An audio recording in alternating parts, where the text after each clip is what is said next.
BNP এদেশের সাধারণ মানুষের দল। বিএনপি সবসময় এদেশের সাধারণ মানুষের কথা চিন্তা করে রাজনীতি করে এবং জিয়া পরিবার বাংলাদেশের সবচেয়ে নির্যাতিত পরিবারদের ভিতরে অন্যতম একটি পরিবার এবং জিয়া পরিবারের উপরে যে নির্যাতন, যে নিপীড়ন হয়েছে সেগুলি আমরা সকলেই জানি। আমাদের উচিত আমাদের যে আদর্শের ধারক শহীদ রাষ্ট্রপতি জিয়াউর রহমান সম্পর্কে আমরা যতটুকু জানি সেটা মানুষের সাথে, সাধারণ মানুষের সাথে শেয়ার করা। আমাদের দেশনেত্রী বেগম খালেদা জিয়া আমাদের যে আপসী নেত্রী, গণতন্ত্রের মাতা, যিনি গণতন্ত্র পুনরুদ্ধারের জন্য এই স্বৈরাচার শেখ হাসিনা কর্তৃক মিথ্যা মামলায় কারা অন্তরীণ অবস্থায় ছিলেন দীর্ঘদিন। তিনি স্বেচ্ছায় কারাবরণ মেনে নিয়েছেন, কিন্তু স্বৈরাচারের সাথে কোনো আপোষ করেননি। এবং আমাদের প্রিয় নেতা বিএনপির ভারপ্রাপ্ত চেয়ারম্যান, যার নেতৃত্বে, যার নির্দেশনায়, যার আন্তরিক মানবিকতায় বাংলাদেশ জাতীয়তাবাদী দলের সারা বাংলাদেশের প্রত্যেকটি অঞ্চলের নেতাকর্মীরা উজ্জীবিত, সুসংগঠিত এবং ঐক্যবদ্ধভাবে গত 17 বছর ধরে এই স্বৈরাচার শেখ হাসিনার পতনকে নিশ্চিত করার জন্য যে আন্দোলন, যে সংগ্রাম করেছে, যার নেতৃত্বে আমরা আন্দোলন সংগ্রাম করেছি, সেই আমাদের প্রিয় নেতা, বাংলাদেশের 18 কোটি মানুষের আশা আকাঙ্ক্ষার প্রতীক, যার দিকে সারা বাংলাদেশের মানুষ, যার আগমনের জন্য সারা বাংলাদেশের মানুষ তাকিয়ে আছে,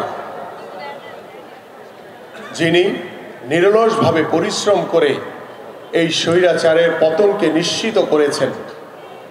বাংলাদেশের জনগণের যে গণঅভ্যুত্থান হয়েছে, সেই গণঅভ্যুত্থানে নেতৃত্ব দিয়েছেন আমাদের সকলের প্রিয়, বাংলাদেশের সবচেয়ে জনপ্রিয় নেতা, বিএনপির ভারপ্রাপ্ত চেয়ারম্যান জনাব তারেক রহমান। তারেক রহমান সম্পর্কে আমাদের সাধারণ মানুষের কাছে তার যে কর্মপরিকল্পনা, তার যে বাংলাদেশের মানুষকে নিয়ে যে ভাবনা, তার বাংলাদেশের মানুষের কল্যাণের জন্য যে ভাবনা, বাংলাদেশের মানুষের উন্নয়নের জন্য যে ভাবনা, সেই চিন্তা ভাবনাগুলো, সেই কর্মপরিকল্পনা আপনাদের মাধ্যমেই সাধারণ মানুষের কাছে, দেশের জনগণের কাছে পৌঁছে দিতে হবে। আপনারা জানেন যে বাংলাদেশ জাতীয়তাবাদী দলের বিএনপির ভারপ্রাপ্ত চেয়ারম্যান জনাব তারেক রহমান প্রায় 2 বছর আগে বাংলাদেশের রাষ্ট্র কাঠামো মেরামতের জন্য যে 31 দফার যে রূপরেখা দিয়েছিলেন, সেই রূপরেখা নিয়ে ইতিমধ্যে আমাদের বিভাগীয় পর্যায়ে আমাদের বিভিন্ন কর্মপরিকল্পনা চলছে। আমাদের জেলা পর্যায়ে বিভিন্ন রকমের কর্মপরিকল্পনা চলছে এবং আমাদের ঢাকা মহানগর উত্তরে আমরা ইতিমধ্যে বাংলাদেশের রাষ্ট্র কাঠামো মেরামতের জন্য বাংলাদেশের রাষ্ট্রীয় প্রতিষ্ঠানগুলোকে সংস্কার করার জন্য 31 দফার যে রূপরেখা দেওয়া হয়েছে, সেই রূপরেখা নিয়ে ইতিমধ্যে আমাদের ঢাকা মহানগর উত্তর বিএনপি বিভিন্ন থানায়, প্রত্যেকটি থানায় আমরা আলাদা করে কর্মশালা করছি। সেই কর্মশালার মাধ্যমে আমরা সেই এলাকার সাধারণ মানুষ, যারা বাংলাদেশকে ভালোবাসেন, তার প্রিয় এলাকাটিকে ভালোবাসেন, যারা চায় একটি সুন্দর সমাজ গড়ার জন্য, যারা চায় বাংলাদেশে যাতে আর কখনো কোনো প্রতিহিংসার রাজনীতি না হয়, বাংলাদেশে যাতে একটি সুস্থ ধারার রাজনৈতিক পরিবেশ তৈরি হয়, সেই মানুষগুলোর কাছে আপনাদের এই 31 দফার রূপরেখা পৌঁছে দিতে হবে। শুধু আমরা এই ঘরোয়া পরিবেশে বা এই উন্মুক্ত স্থানে আমাদের নেতা কর্মীরাই এই 31 দফা সম্পর্কে জানলে হবে না, জানাতে হবে আপামর সাধারণ মানুষ। কারণ বিএনপি রাজনীতি করে এদেশের সাধারণ মানুষের জন্য।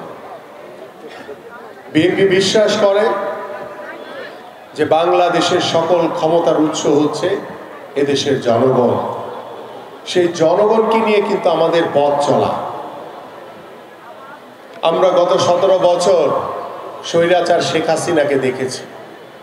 শেখ হাসিনা যা করেছে, এই স্বৈরাচার সরকার যা করেছে, বাংলাদেশ জাতীয়তাবাদী দল বিএনপি তার উল্টাটা করতে চায়।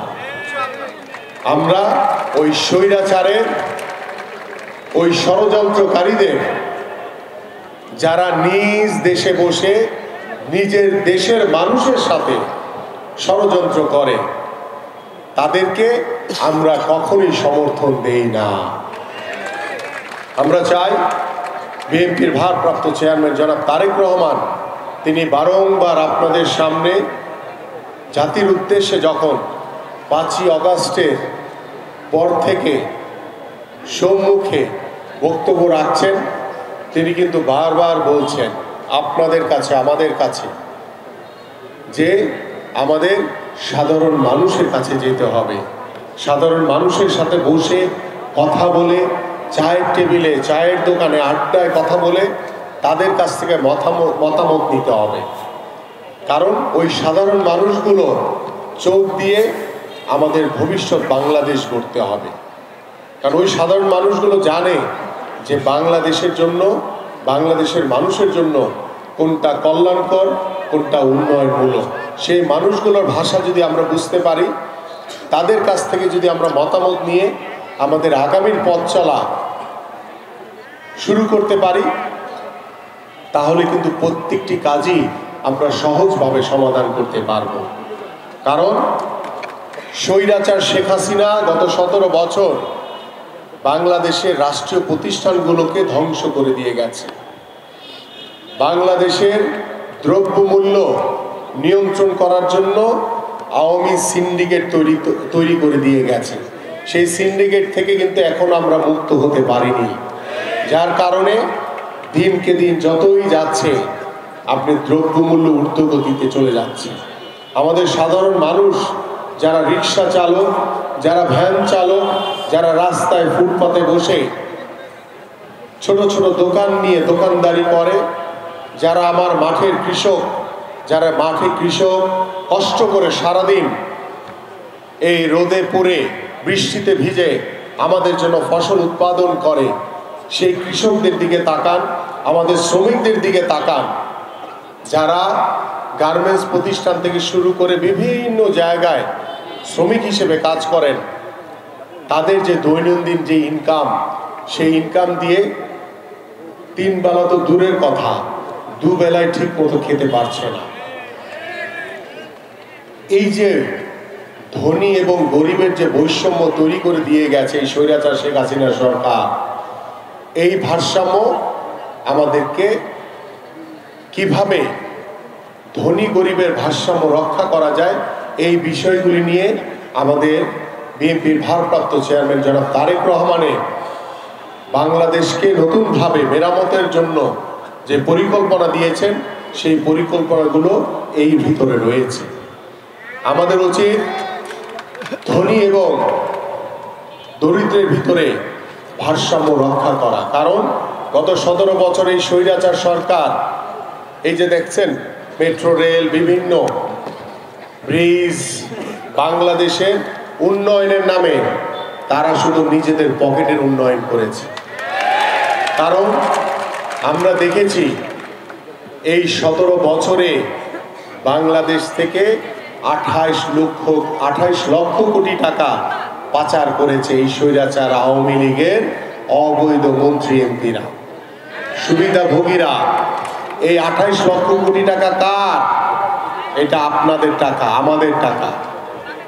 কিন্তু আমরা নতুনভাবে 5ই আগস্টের পরে নতুন পরিকল্পনা নিয়ে বিএনপির ভারপ্রাপ্ত চেয়ারম্যান জনাব তারেক রহমানের নেতৃত্বে রাষ্ট্র কাঠামো মেরামতের যে 31 দফার যে রূপরেখা দেওয়া হয়েছে, সেই রূপরেখা বাস্তবায়নের মাধ্যমে আমরা রাষ্ট্রীয় প্রতিষ্ঠানগুলোকে নতুন করে পুনর্গঠন করব, সংস্কার করব এবং সেই সংস্কারের সঠিকভাবে কার্যক্রম আমরা তখনই করতে পারব যখন বাংলাদেশে একটি অবাধ সুষ্ঠু নির্বাচন হবে, যে নির্বাচনে বাংলাদেশের জনগণ ভোট দিতে পারবে এবং সেই জনগণের ভোটে বাংলাদেশে একটি নির্বাচিত সরকার প্রতিষ্ঠিত হবে। তখনই পরিপূর্ণভাবে আমাদের সকল রাষ্ট্র কাঠামো মেরামত, রাষ্ট্র কাঠামো পুনর্গঠন এবং সংস্কারের যে কার্যক্রম সেগুলো আমরা অব্যাহত রাখতে পারব।